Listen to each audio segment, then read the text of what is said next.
स्वागत है दोस्तों आप सभी का एक बार फिर से। और अब हम शुरू करने जा रहे हैं आज 4 जुलाई 2019 का आपका सेकंड शिफ्ट का क्वेश्चन पेपर, जो कि एसएससी सीएचएसएल का इंग्लिश कॉम्प्रिहेंशन का आपका पेपर है। और क्वेश्चंस कुछ इस तरीके से है। आपका क्वेश्चन नंबर 1 जो हमारा है, इसके अंदर हमको इसका एंटोनिम चाहिए। देखो क्या लिखा हुआ है, अर्बन। अर्बन का मतलब होता है शहरी क्षेत्र, ठीक है। अर्बन एरिया मतलब शहरी, जो शहर जो होता है वो। तो जाहिर सी बात है इसका जो अपोजिट है वो रूरल होता है, और जिसका मतलब होता है ग्रामीण, ठीक है ना, बिल्कुल ग्रामीण हो जाता है। मॉडर्न का मतलब होता है नया, नया युग, आज का आधुनिक, आधुनिक, ठीक है ना, ये इसका युग होता है। और एलियन का मतलब होता है विदेशी या फॉरेनर, ठीक है, फॉरेन, बिल्कुल ये होता है। और कैजुअल, कैजुअल का मतलब होता है बिल्कुल नॉर्मल या फिर सामान्य, ठीक है ना, सामान्य, ये इसका मीनिंग हो जाएगा। राइट, हमारा जो आंसर है वो आपका रूरल हो गया। नेक्स्ट क्वेश्चन आपके सामने है। और नेक्स्ट हमारा जो क्वेश्चन है, इसके अंदर देखिए दोस्तों, ये हमारा एक्टिव वॉइस का ये हमारा सेंटेंस है, और इसको हमको चेंज करना है पैसिव में। तो एक्टिव और पैसिव का हम लोग ये टेबल यहाँ पर बना लेते हैं। इसमें हम लोग समझते हैं। देखो सबसे पहले आपका क्या दिया हुआ है, how much monthly rent did you पे फॉर द हाउस। अब ये क्या पूछा जा रहा है, क्वेश्चन पूछा जा रहा है। अब दोस्तों इसमें थोड़ा सा हमको ध्यान रखना है। देखो शुरुआत क्या हो रही है, हाउ मच से। मैं आपको बताऊं, एक्टिव में आपकी शुरुआत हो रही है हाउ मच से, ठीक है ना। तो पैसिव में भी शुरुआत आपकी किससे होगी, हाउ मच से ही हम शुरुआत करने वाले हैं, ठीक है ना। पैसिव के अंदर भी जो है शुरुआत हम हाउ मच से करने वाले हैं। कुछ चीज़ों का हम याद रखेंगे। देखो वहाँ पर क्या लिखा है, डिड। तो दोस्तों ये जैसे आपका ये तो डू हो गया, ठीक है ना, या फिर डज। अगर डू और डज होता, ठीक है, तो जैसे यहाँ पर डू और डज आता है ना, ये आपका एक तरह से हेल्पिंग वर्ब है ना। ये इंट्रोगेटिव सेंटेंस में यूज होता है। किस तरह के सेंटेंस में यूज होता है, इंट्रो, क्वेश्चन पूछने में यूज होता है। तो अगर ये इंट्रोगेटिव सेंटेंस में यूज होगा तो इसका यूज जब हम देखेंगे, कब, इधर देखेंगे तो डू और डज के लिए आ जाता है इज या एम और आर आ जाता है। इसी प्रकार से अगर यहाँ पर आपका डिड है, ठीक है ना, क्या है इधर, डिड है, तो यहाँ पे हमारा डिड का हो जाएगा आपका या तो वॉज होगा या फिर वर होगा हमारे सब्जेक्ट के हिसाब से, है ना। अगर सिंगुलर सब्जेक्ट है तो आपका वॉज हो जाएगा, और प्लूरल सब्जेक्ट है तो हमारा वर्ब हो जाएगा, ठीक है। इस तरीके से बिल्कुल आपको याद रखना है। और इसमें जो है क्या ध्यान रखना है कि क्वेश्चन आपका जो है वो चेंज हो जाता है। पैसिव में जो है क्वेश्चन, अच्छा क्वेश्चन चेंज नहीं होगा, क्वेश्चन वही रहता है, सॉरी, वो डायरेक्ट इनडायरेक्ट में हो जाता है। क्वेश्चन का आपका क्वेश्चन मार्क ही रहेगा। मतलब इधर आपने अगर क्वेश्चन पूछा है तो यहाँ पर भी क्वेश्चन ही पूछा जाएगा। बस आपको क्या ध्यान रखना है कि सब्जेक्ट आपका ऑब्जेक्ट हो जाएगा, ठीक है। सब्जेक्ट जो है वो आपका ऑब्जेक्ट की जगह हो जाता है। चलिए ट्राई करते हैं, है ना। क्या लिखा हुआ है, हाउ मच मंथली रेंट। तो एक एक करके फॉलो करते हैं। शुरुआत हाउ मच से होगी, सभी में, चारों में हाउ मच होगा। How much, how much, how much, how much, ठीक है, सब में हाउ मच। और किसकी बात हो रही है, मंथली रेंट, तो सब में monthly rent, how much monthly rent, how much monthly rent. देखो यहाँ तक हमारा बराबर है। अब देखो इसके अगले स्टेप में ही हम लोग डिसाइड कर लेंगे कि आंसर हमारा क्या है। देखो दोस्तों यहाँ पर क्या है, डिड है, ठीक है। डिड का मतलब है कि ये पास्ट टेंस का है। भाई डिड का सीधा सीधा क्या मतलब है, पास्ट टेंस का है। मैंने कहा पास्ट टेंस होगा तो उसके बाद जो है वॉज या वर में से कुछ हम लगाने वाले हैं। तो ये वॉज वर जो है ये किस पर निर्भर करता है, देखो ये निर्भर करेगा इस पर, आपका हाउ मच मंथली रेंट पर। अब ये रेंट क्या है, सिंगुलर है, तो सिंगुलर है तो वॉज आएगा, ये वॉज आ गया, इज नहीं आएगा, ये पॉइंट आपका कैंसिल। इसके बाद में बीइंग जो कि आईएनजी वालों के लिए आता है, कंटिन्यूस टेंस के लिए आता है, यहाँ पर कंटिन्यूस टेंस की कोई बात नहीं हो रही है, तो बी वाला तो आपका कैंसिल। अब यहां पर भी वॉज तो है, लेकिन देखो बीइंग आ गया। दोस्तों बीइंग केवल कंटिन्यूस टेंस वाले सेंटेंस में आता है, यहां पर नहीं है, कैंसिल हो गया। और यहां पे तो आपका जो है इज दिया हुआ है। देखो आसानी से हमने पकड़ लिया हमारा आंसर क्या होना चाहिए। तो आंसर हमारा क्या है, आंसर हमारा फर्स्ट वाला है। देखो क्या लिखा हुआ है, how much monthly rent, did के बदले हो गया वॉज के बाद आपको जैसे कि पता है कि वर्ब का पैसिव के अंदर जो है इज एम आ रहा है ना, उसके बाद जो है वर्ब का थर्ड फॉर्म आने वाला है, ठीक है। और फॉर द हाउस जो है एज इट इज पूरा कॉपी हो जाएगा, तो पेड फॉर द हाउस, तो ये हमारा जो है ए वाला बिल्कुल राइट आंसर हो गया, ठीक है। बाकी क्यों रॉन्ग हो गए मैंने बता दिया आपको। नेक्स्ट क्वेश्चन देख लेते हैं, और नेक्स्ट हमारा जो क्वेश्चन है डायरेक्ट इनडायरेक्ट का है। देखो ये आपका जो है डायरेक्ट टेंस का आपका सेंटेंस है। चलिए इसका भी हम एक टेबल बना लेते हैं, डायरेक्ट, और ये आपका हो गया इनडायरेक्ट, ठीक है। इनडायरेक्ट नरेशन आपका हो गया। इसमें क्या चीजें ध्यान रखना है, देखो यहाँ पर क्या बोला जा रहा है, शी सेड, ठीक है। क्या कहा जा रहा है, she said Deepak slipped when he was trying to skate, कि दीपक जो है वो स्लिप्ड हो गया, मतलब फिसल गया। कब, जब वो स्केटिंग कर रहा था, when he was trying to, वो स्केटिंग सीख रहा था या स्केटिंग करने की कोशिश कर रहा था। अब देखो इंटरेस्टिंगली यहाँ पर आपका जो रिपोर्टिंग स्पीच, दोस्तों ये जो होता है इन्वर्टेड कॉमा के अंदर का जो आपका स्टेटमेंट होता है, ध्यान रखना, इसको कहा जाता है रिपोर्टेड। इसको क्या कहा जाता है, रिपोर्टेड स्पीच। अब रिपोर्टेड स्पीच में जो टेंस हमारा क्या है, पास्ट टेंस है। तो यहाँ पर ये याद रखो आप लोग कि आपके अगर रिपोर्टेड स्पीच में, रिपोर्टेड स्पीच, ठीक है, स्पीच के अंदर अगर आपका टेंस कौन सा है, पास्ट टेंस है, इसका मतलब है पास्ट टेंस है, इसका क्या मतलब है कि सिंपल, हाँ पास्ट में है, तो ये आपका हो जाएगा पैसिव में, आपका जो है ये आपका हो जाएगा पास्ट परफेक्ट, ठीक है ना। किस में हो जाएगा, पास्ट के परफेक्ट टेंस में हो जाएगा। इसका मतलब आपका हैड, ठीक है, हैड, और उसके बाद जो है वर्ब का थर्ड फॉर्म हो जाएगा। बिल्कुल इसी तरीके से आपको याद रखना है। कुछ बेसिक चीजें आपको पहले ही पता है, जैसे सैड जो है वो सैड ही रहेगा, इन्वर्टेड कॉमा हट के दैट हो जाएगा, ठीक है। दीपक कोई किसी का स्पेसिफिक नाम है तो यहाँ पे कोई भी चेंज नहीं करना है, पर्सन बिल्कुल दीपक ही रहेगा। और स्लिप्ड जो है वो आपका हैड स्लिप्ड हो जाएगा, ये वर्ब का सेकेंड फॉर्म है, ये क्या है, वर्ब का सेकेंड फॉर्म है, ठीक है ना। तो ये क्या हो जाएगा, सीधा सीधा हैड स्लीप हो जाएगा पास्ट टेंस। दोस्तों उसके बाद भी आपके पास दो वर्ब है ना, मतलब यहाँ पर भी वर्ब का पास्ट टेंस है, ठीक है, ये भी आपका वर्ब का सेकेंड फॉर्म है, और ये भी वॉज आपका पास्ट कंटिन्यूस है। तो दोस्तों जब दो आपके पास्ट टेंस है, ठीक है ना, ध्यान देना, जब दो आपके पास्ट टेंस है, इधर भी V2 हो गया, इधर वॉज हो गया, तो आप किसी फर्स्ट वाले पास्ट टेंस को ही चेंज करोगे। मतलब फर्स्ट वाला जो पास्ट है ना आपका, वो पास्ट परफेक्ट हो जाएगा, और बाकी का वो एज इट इज रहेगा, वो पास्ट ही रहेगा, ठीक है, उसमें कोई चेंज नहीं करोगे, है ना। मतलब दो पास्ट परफेक्ट नहीं होगा, फर्स्ट वाला पास्ट परफेक्ट हो जाएगा, सेकंड वाला पास्ट ही रहेगा। मतलब हमको क्या देखना है कि दीपक और इसके बाद बीच में हैड आएगा, हैड स्लिप्ड आएगा, यहाँ पर नहीं है, तो ए वाला रॉन्ग, ठीक। आगे she said that Deepak was sleeping नहीं होगा, ठीक, क्यों, क्योंकि हैड स्लिप्ड आना चाहिए, ठीक है, पास्ट परफेक्ट आना चाहिए, तो दीपक हैज स्लिप्ड, प्रेजेंट परफेक्ट नहीं आना चाहिए, पास्ट परफेक्ट आना चाहिए, ठीक, ये भी रॉन्ग। तो डी वाला हमारा जो आंसर है बिल्कुल राइट हो जाएगा। आप देखो शी सेड, उसने कहा, किससे, दैट दीपक हैड स्लीप, देखो ये हैड और उसके बाद वर्ब का थर्ड फॉर्म आ गया, और व्हेन है ना, व्हेन बाकी हमारा पूरा वैन हो गया, और ये एज इट इज रहेगा, इसमें कोई चेंज नहीं करेंगे। He was trying to skate, की जब वो स्केटिंग करने की कोशिश कर रहा था, ठीक है। तो डी वाला हमारा जो है बिल्कुल एब्सोल्युटली राइट आंसर हो गया दोस्तों, ठीक। नेक्स्ट क्वेश्चन आप देखो, चलिए इसमें हमको जो है फिलअप देखना है। She kept her clothes neatly arranged in a dash, उसने अपने जो कपड़े हैं, अब ये यहाँ पर मीनिंग के हिसाब से हमको पुट करना है कि उसने अपने कपड़े, अब भैया कपड़े कहाँ रखते हैं, बराबर उसको जमा के हम लोग किस में रखते हैं, अपने घर में जो बेडरूम होता है उसकी जो अलमारी होती है, कपड़े रखने की जो वो जगह होती है, उसको हम लोग क्या कहते हैं, उसको कहते हैं वार्डरोब।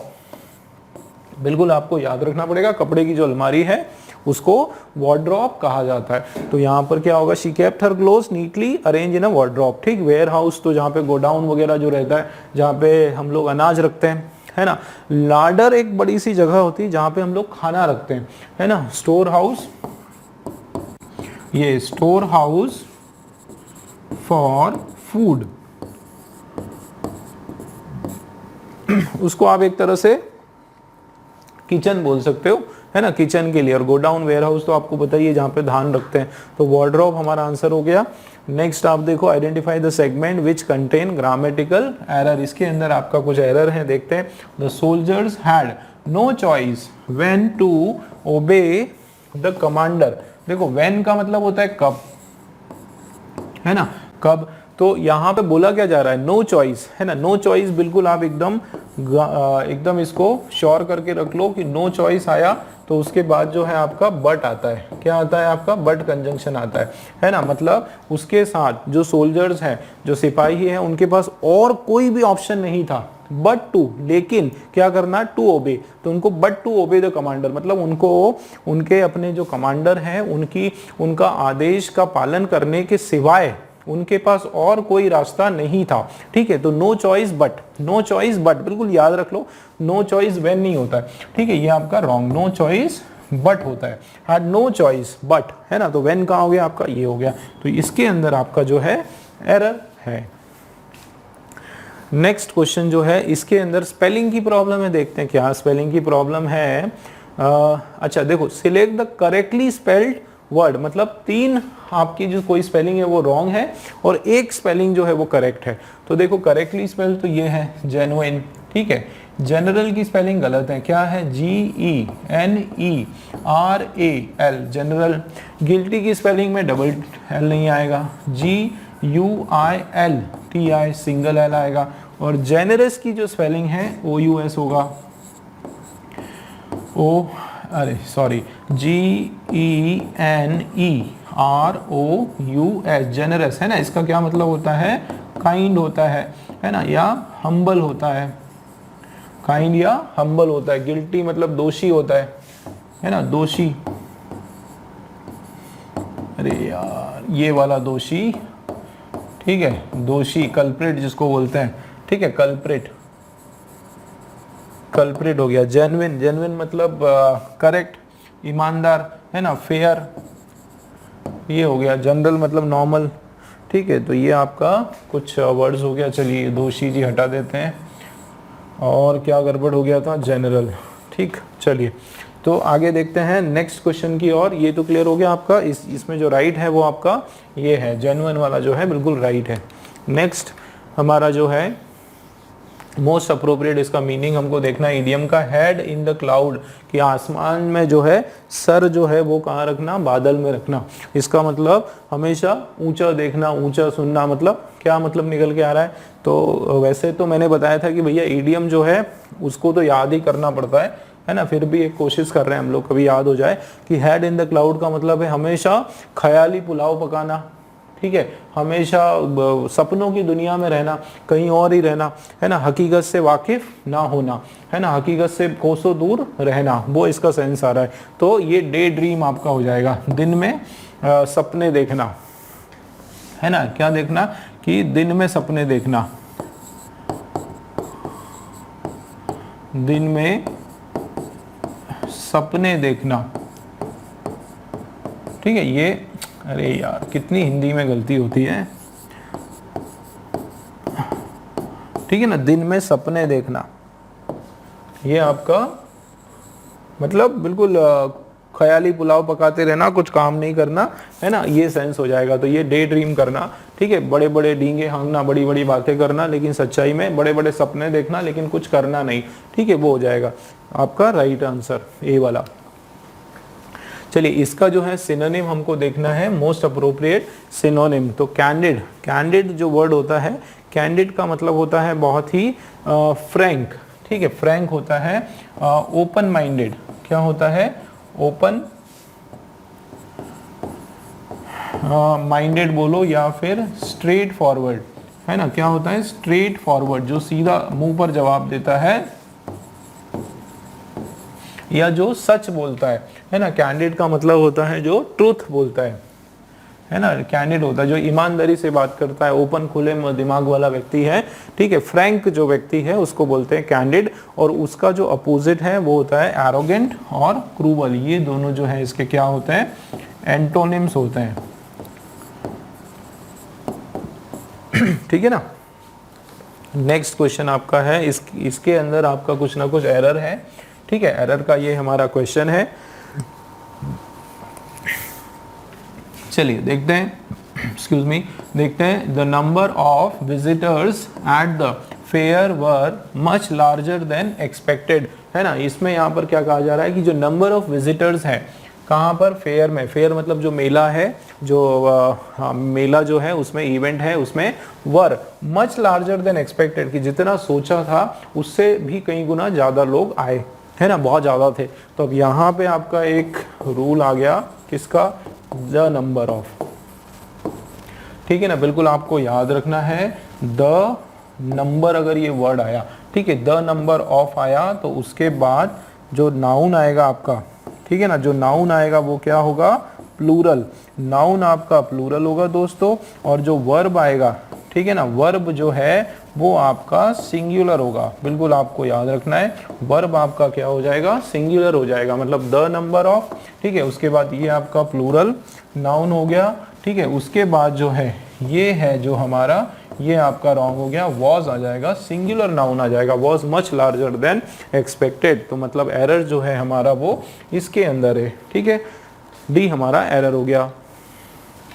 चलिए, तो ये आपका वापस आ गया किसका, रीअरेंजमेंट, रीअरेंजमेंट का आपका क्वेश्चन आ गया, है ना। इसका तरीका आपको पता है, सबसे पहले स्टार्टर और फिर हमको बनाना है इसका पेयरिंग, प्रॉपर इसका क्या करना है, हमको पेयरिंग बनाना है, ठीक है ना। देखते हैं, तो फर्स्ट क्या हमारा, इससे स्टार्ट करेंगे हम सेंटेंस की, they have no mind of their own, उनके पास जो है अपना खुद का दिमाग नहीं है, पर किन के पास, इसकी डिस्कशन कुछ और आगे होगी, है ना। ए से शुरुआत नहीं होगी, ए वाला जो है, they have no mind of their own, अच्छा, दे हैव नो माइंड,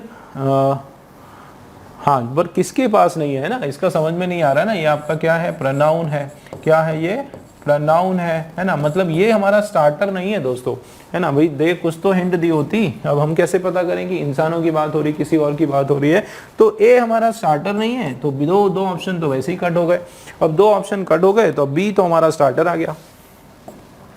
दोस्तों बहुत ईजी रहता है ये, अगर हमने सही ट्रिक लगाई ना,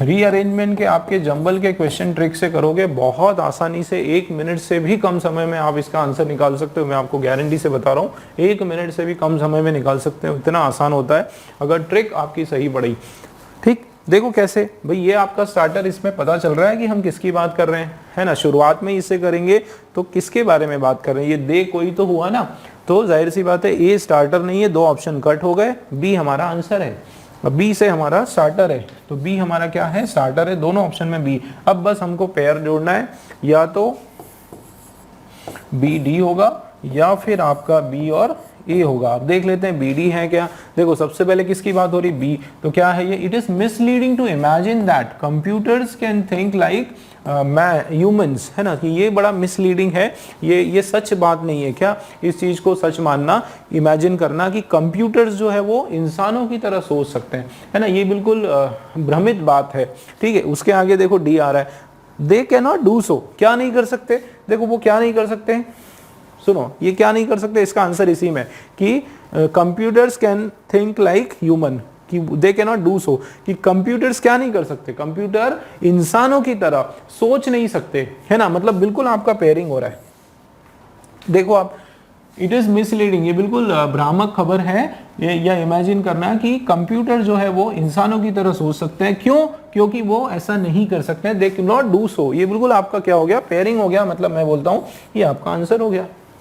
आपको और कंफर्म करना है तो आप बी और ए को पढ़ के देखो कि क्या इसका पेयर बन रहा है, कि देखो बी क्या है हमारा, it is misleading to imagine that computers can think like humans, they have no mind of their own, उनके पास अपना खुद का दिमाग नहीं है। चलिए और आगे पढ़ लेते हैं एक कदम और, ए सी देखो, है ना, हाउएवर, लेकिन they make it possible for people to accumulate thought, वो लोगों को जो है थॉट्स अक्यूमुलेट करने के लिए पॉसिबल बना देते। चलिए यहाँ तक आ गया, लेकिन इसके बाद डी आ रहा है क्या, दे कैन नॉट डू सो, देखो यहाँ पर दे मेक इट पॉसिबल, लोगों के लिए पॉसिबल कर देते हैं कि वो उनका थॉट अक्यूमुलेट कर ले, और यहाँ हो गया दे कैन नॉट डू, वो ऐसा नहीं कर सकते, बिल्कुल इस बात को नकार दिया, तो आपका ये रॉन्ग हो गया, है ना, कंफर्म कर लिया हमने, ए वाला हमारा जो है एब्सोल्युटली राइट आंसर है। अब आप बनाओ पेयर, पढ़ो, देखो क्या होगा, इट इज मिसलीडिंग। ये मिसलीडिंग है इमेजिन करना कि कंप्यूटर्स जो है वो इंसानों की तरह सोच सकते हैं, क्योंकि वो असल में ऐसा नहीं कर सकते हैं।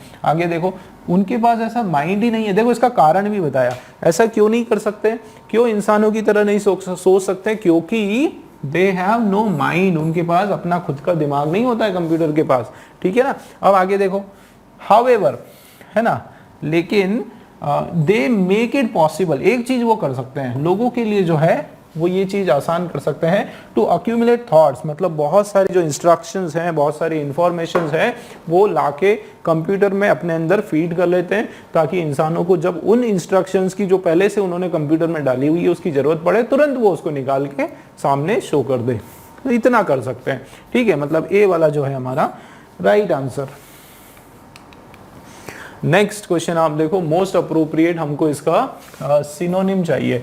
सेन, दोस्तों सेन जो शब्द है वो आपका किसका अपोजिट है, इनसेन का, ठीक है। इसका जो एंटोनिम जो है, इसका एंटोनिम जो है वो क्या है, इनसेन, ठीक है। इसका एंटोनिम क्या है, इनसेन, और इनसेन का मतलब होता है फुलिश, बेवकूफ, ठीक है, फुलिश या फिर क्रेजी, ये इसका क्या होता है, एंटोनिम।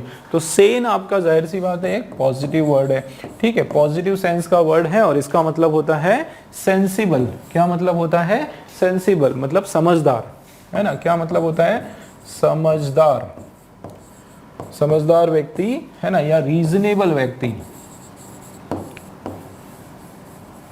ठीक है। ये सब आपके क्या है, एडजेक्टिव है, ये सारे आपके जो है एडजेक्टिव है, ठीक है। और सेंसिटिव का मतलब होता है बहुत ज्यादा इमोशनल व्यक्ति, भावुक जो होता है ना, भावुक।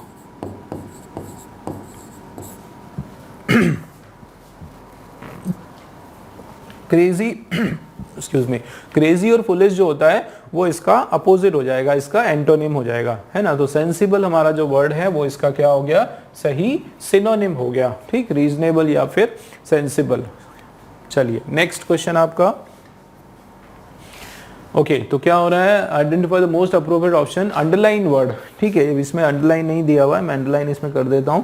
इसके अंदर आपका जो अंडरलाइन वर्ड है, ही शुड लीव, ये आपका एक अंडरलाइन वर्ड है, ठीक है। ही शुड लीव कहाँ गया, यस, ही शुड लीव, ये आपका जो है अंडरलाइन वर्ड है। इसमें देखना है हमको कि इसकी जो प्लेसमेंट वो बराबर है या फिर ये नो रिप्लेसमेंट, नो सब्स्टिट्यूशन लगेगा।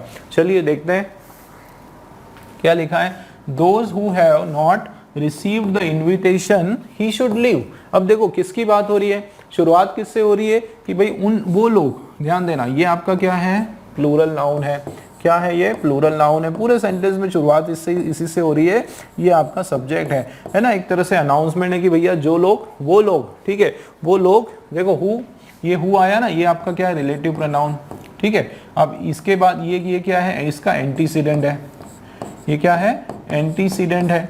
तो ये जो है वर्ब है ये इसके हिसाब से, है ना, दोज है तो ये प्लूरल है, तो ये भी प्लूरल वर्ब है ना, देखो बराबर एकदम। तो वो लोग जिन्होंने अभी तक क्या है, इनविटेशन नहीं रिसीव किया है ना, जिनको भी आमंत्रण नहीं मिला है, ही शुड लीव, तो ही नहीं होगा, ये सिंगुलर थोड़ी आएगा, ये हमारा जो प्रोनाउन यहाँ पर आएगा ना, ये प्रोनाउन जो आएगा ये क्या आएगा, प्लूरल प्रोनाउन आएगा, है ना, अपने सब्जेक्ट के हिसाब से प्लूरल प्रोनाउन आएगा, ठीक है। किसके हिसाब से, अकॉर्डिंग टू सब्जेक्ट। अगर सब्जेक्ट आपका प्लूरल है तो उसके हिसाब से आएगा, तो ही शुड लीव नहीं होगा, दे शुड लीव हो जाएगा। क्या हो जाएगा, दे हमारा राइट हो जाएगा कि भाई जो वो लोग जिनको अभी तक, जिनको इनविटेशन प्राप्त नहीं हुआ है वो वहां से जा सकते हैं, ठीक, they should leave. Next question देखते हैं, मोस्ट अप्रोप्रिएट, इसका एंटोनिम हमको चाहिए, मीएगर। मीएगर का मतलब होता है बहुत ही छोटा, मामूली, है ना, मामूली या छोटा, बहुत ही छोटा, ठीक है। तो उसका जो अपोजिट होगा वो क्या होगा, प्लेंटीफुल हो जाएगा, ठीक है, प्लेंटीफुल हो जाएगा। ये आपका स्कार्स जो है ये भी इसका सिनोनिम है, क्या है, सिनोनिम, ठीक है। स्कार्स हो गया, है ना, माइनर हो गया, छोटा हो गया, ये सब के सब सिनोनिम है। प्लेंटीफुल मतलब काफी, भरपूर, जिसको हम बोलते हैं क्या, भरपूर, काफी सारा, ये आपका हो गया इसका एंटोनिम। ठीक है,